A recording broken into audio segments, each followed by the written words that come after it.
Terkadang ketika kami pergi ke warung makan, kami harus menghadapi situasi yang tidak menyenangkan.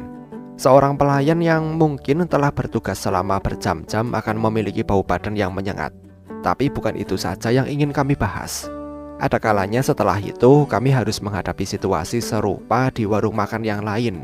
Kami menemukan situasi yang sama dengan pelayan dengan bau badan yang kurang sedap. Ini menimbulkan pertanyaan bagi kami, apakah makanan menentukan bau badan kita? Check this out.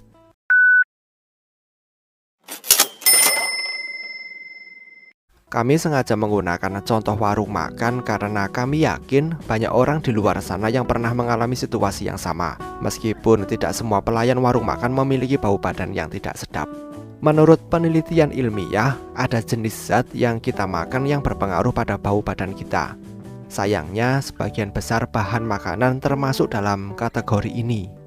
Dua bahan utama yang terbukti membuat bau badan seseorang lebih kuat dari biasanya adalah jintan dan biji fenugreek, dua bahan utama dari masakan kari. Selain itu, bawang putih juga diidentikan sebagai salah satu penyebab utama bau badan. Itu merupakan bahan utama dalam masakan kita.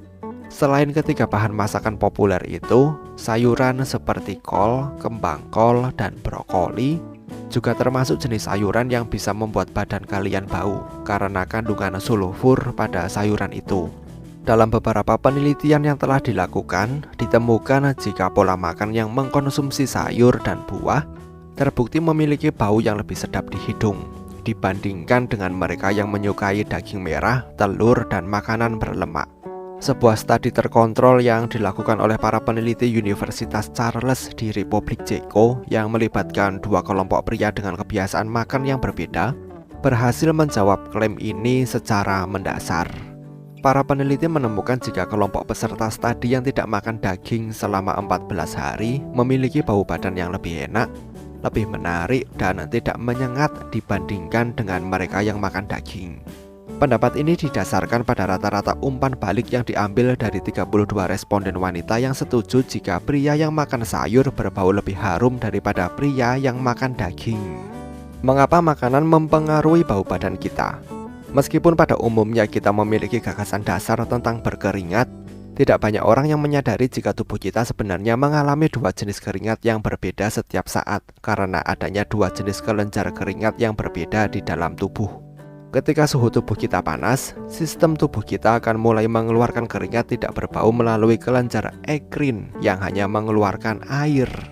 Sementara itu, kelenjar jenis lain yang disebut kelenjar apokrin tidak hanya akan mengeluarkan air tetapi juga bahan limbah seperti protein dan lipid akibat kebiasaan makan. Ketika kita berada dalam situasi yang bisa disebut stres, kelenjar apokrin lebih banyak terdapat pada daerah yang berbulu seperti ketiak dan selangkangan.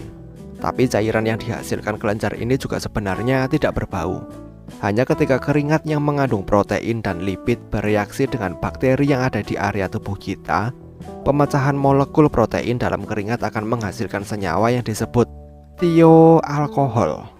Bau tidak sedap yang bisa kita cium sebenarnya adalah bau tioalkohol yang dihasilkan setelah proses pemecahan protein selesai.